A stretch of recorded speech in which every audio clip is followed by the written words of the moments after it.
नमस्कार दोस्तों। एकादशी व्रत कथा समस्त पापों का नाश करती है, इसीलिए एकादशी का व्रत किया जाता है।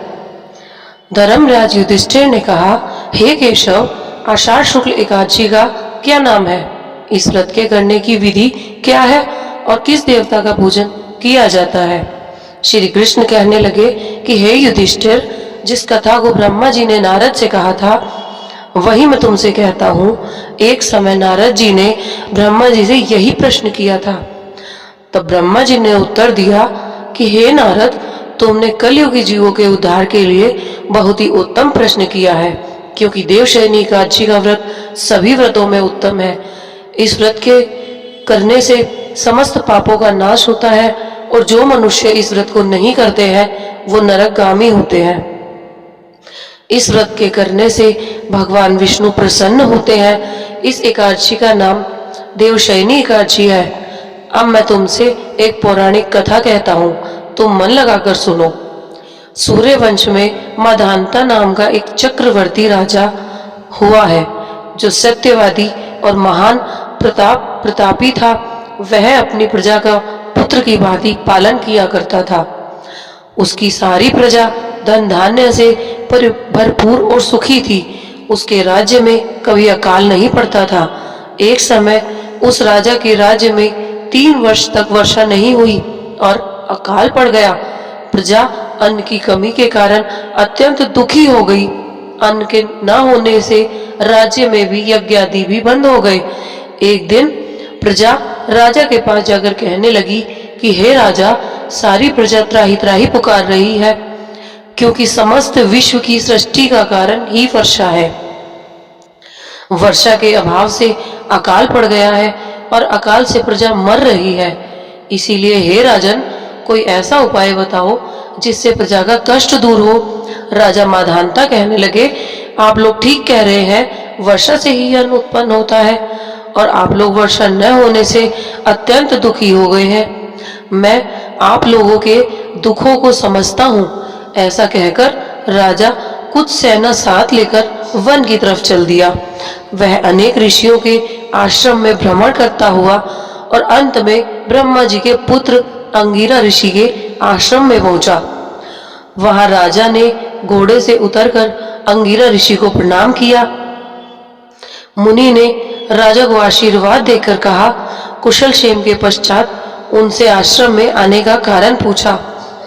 राजा ने हाथ जोड़कर विनीत भाव से कहा, हे भगवान, सब प्रकार से धर्म पालन करने पर भी मेरे राज्य में अकाल पड़ गया है। इससे प्रजा अत्यंत दुखी है। राजा के पापों के प्रभाव से ही प्रजा को कष्ट होता है, ऐसा शास्त्रों में कहा है। जब मैं धर्मानुसार राज्य करता हूँ तो मेरे राज्य में अकाल कैसे पड़ गया, इसके कारण का पता मुझको नहीं चल पा रहा है। अब मैं आप इसी संदेह को निवृत्त कराने के लिए आया हूँ। कृपा करके मेरे इस संदेह को दूर कीजिए, साथ ही प्रजा के कष्ट को दूर करने का कोई उपाय बताइए। इतनी बात सुनकर ऋषि कहने लगे कि हे राजन, यह सतयुग सब युगों में उत्तम है। इसमें धर्म को चारों चरण सम्मिलित है, अर्थात इस युग में धर्म की सबसे अधिक उन्नति है। लोग ब्रह्मा की उपासना करते हैं और केवल ब्राह्मणों को ही वेद पढ़ने का अधिकार है। ब्राह्मण ही तपस्या करने का अधिकार रखते हैं, परंतु आपके राज्य में एक शूद्र तपस्या कर रहा है। इसी दोष के कारण आपके राज्य में वर्षा नहीं हो पा रही है। इसीलिए यदि आप प्रजा का भला चाहते हो तो उस शूद्र का वध कर दो। इस पर राजा कहने लगा कि हे महाराज, मैं उस निरपराध तपस्या करने वाले शूद्र को किस तरह मार सकता हूँ? आप इस दोष से छूटने का कोई दूसरा उपाय बताइए। तब ऋषि कहने लगे कि हे राजन, यदि तुम अन्य उपाय जानना चाहते हो तो सुनो। आषाढ़ मास के शुक्ल पक्ष की देवशयनी नाम की एकादशी का विधि पूर्वक व्रत करो। व्रत के प्रभाव से तुम्हारे राज्य में वर्षा होगी और प्रजा सुख प्राप्त करेगी, क्योंकि इस एकादशी का व्रत सब सिद्धियों को देने वाला है। और समस्त उपद्रवों का नाश करने वाला है। इस एकादशी का व्रत तुम प्रजा, सेवक तथा मंत्रियों सहित करो। मुनि के इस वचन को सुनकर राजा अपने नगर को वापस आया और उसने विधि पूर्वक देवशयनी एकादशी का व्रत किया। उस व्रत के प्रभाव से वर्षा हुई और प्रजा को सुख पहुंचा।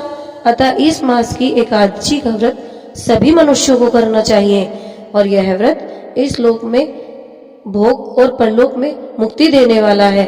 इस कथा को पढ़ने और सुनने से सभी मनुष्य के समस्त पाप का नाश होता है। धन्यवाद। यदि आपको मेरी वीडियो पसंद आए तो लाइक करें और सब्सक्राइब करें प्लीज।